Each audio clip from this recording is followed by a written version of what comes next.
안녕하세요. 반갑습니다. 취업대장 윤대장입니다. 안녕하세요, 수원쌤입니다. 아, 네.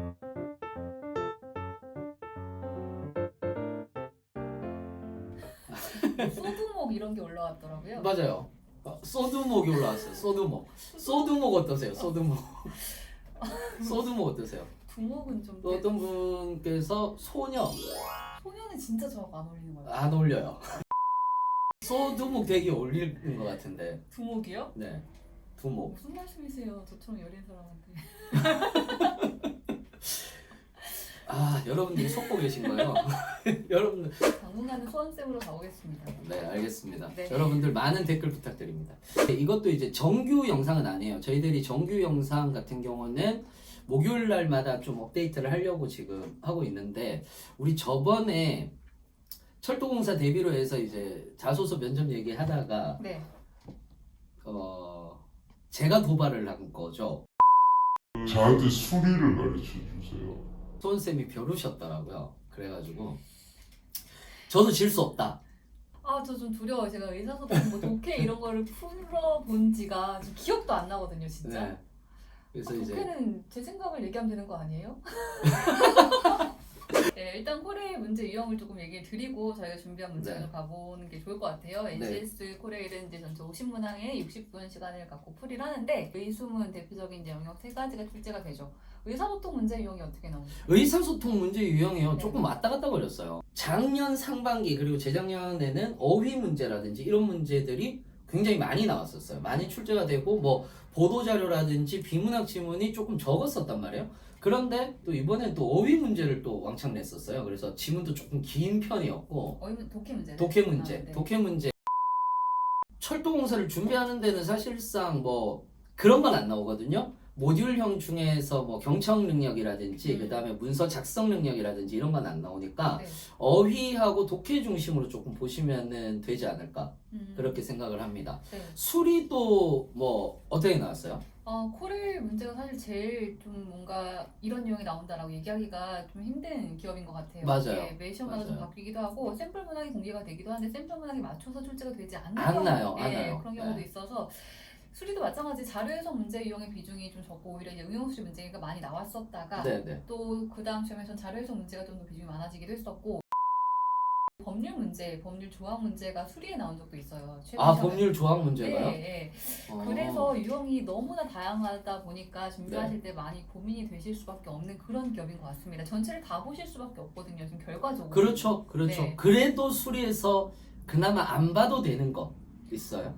이론에 대한 건 안 나옵니다. 아, 이론에 대한 거 이론에 대한 모듈형 건, 같은. 정말 간단한 모듈 문제 유형 이론 내용은 안 나오고 음. 응용 수리 문제 유형 방정식 문제나 또 자료에서 뭐 좀 일반적인 내용. 일반적인 내용. 결과적으로는. 네. 네. 문제결 문제 유형도 제가 좀 보니까 이것도 약간의 변동이 좀 있는 것 같기는 하거든요. 맞아요. 네. 조금 왔다 갔다 거리는 것 같더라고요. 네, 대기업의 인적성 문제형이 그 명제 문제나 참고지 음. 논리 퀴즈 문제 유형도 출제가 되고 있는 반면에 또 필셈 문제 유형이 상황 판단 문제 유형들도 그렇죠. 많이 나오고 있고 네. 의사소통 문제인 것처럼 보이는 유형들도 맞아요. 그러니까 상황 판단이 의사소통처럼 보이는 경우들도 있고요. 네. 그래서 저도 복지훈 쌤하고 이렇게 문제를 나눌 때 네, 이게 의사소통이에요, 문제 해결이에요, 막 이러면서 맞아요. 막 얘기를 하는 경우들도 있어요. 네, 그리고 문제 해결에는 또 수리 같은 문제도 있어요. 계산을 꿰야 되는 경우들도 있어서 네. 사실 문제 해결이 조금 복합적인 문제 유형이 아닌가. 아, 그것도 얘기를 좀 드리고 싶은 게 전공과 관련해서 우리 25문항, 25문항이잖아요. 네. 근데 사무직 분들은 생각보다 시간이 부족하다라는 분들이 많이 없으셨어요. 오히려 지금 뭐 사무나 수송 같은 경우는 경영학을 보실 텐데 이제 재무나 회계가 안 나오니까 아무래도 이제 공부를 조금 하신 분들 같은 경우는 좀 난이도가 쉬웠다. 그러니까 오히려 25문항을 굉장히 짧게 풀고 그 다음에 그 NCS 직업기초 능력으로 넘어갔는데 오히려 기술직 분들은 시간이 너무 부족했다라는 분들도 많으세요. 왜냐하면 이제 계산 문제가 나오는데 계산기를 사용하지 못하니까. 네. 그래서 시간 조절은 기술직 분들이 시간 조절을 조금 하셔야 되지 않나 이렇게 생각을 조금 해봅니다. 그럼 사무직에서는 이제 경영 그 전공 점수가 꽤 일단은 높을 좀 일단 네. 높을 예, 예정이죠. 높을 필요도 있네. 공부를 좀 해보실 필요가 있겠습니다. 공부를 좀 하셔야 됩니다. 네, 그리고 저는 이제 주변에 보니까 전공 공부를 따로 못해서 그냥 들어갔는데 문제 보니까 조금만 공부했으면 거의 다 맞아요, 풀겠던데요. 맞아요. 이런 얘기를 하시는 경우도 있었어요. 그렇죠. 네. 그러니까 그런 분들이 이제 경영학을 전공하신 분들일 거예요. 음. 경영학을 전공하신 분들이 어디서 다 들어본 얘기거든요. 들어본 얘기인데 막상 풀 수는 없는 거니까 문제를 풀어본 적이 없으니까 그래서 네. 그런 분들은 되게 아쉬워한 분들도 계시더라고요. 네, 난이도는 조금은 더 쉬울 수 있다는 점, 그 전공에 대해서는. 네. 그리고 그 얘기 해야 되지 않나요? 선생님 라이브 하시지 않나요? 철도공사 그 필기와 관련해서 해커스에서. 아, 네, 그렇죠. 샘플 문항 공개가 되면 그 문제풀이하고 이제 추가적인 문제풀이 팁까지 얘기를 드릴 예정이에요. 그리고 그날 또 그날 제가 편승을 하려고 합니다. 편승을 해서 네, 함부로 선생님이 이제 필기하시면은 거기에서 못한 얘기라든지 이런 것들이 있을 것 같아서 네. 그때 긴급하게 라이브를 한번 켜서 여러분들하고 같이 한번 만나 뵈려고 하니까 네. 좀 많이 관심 가져주시기 네, 바랍니다. 그때 라이브 또 이어서 뵙도록 하겠습니다. 네.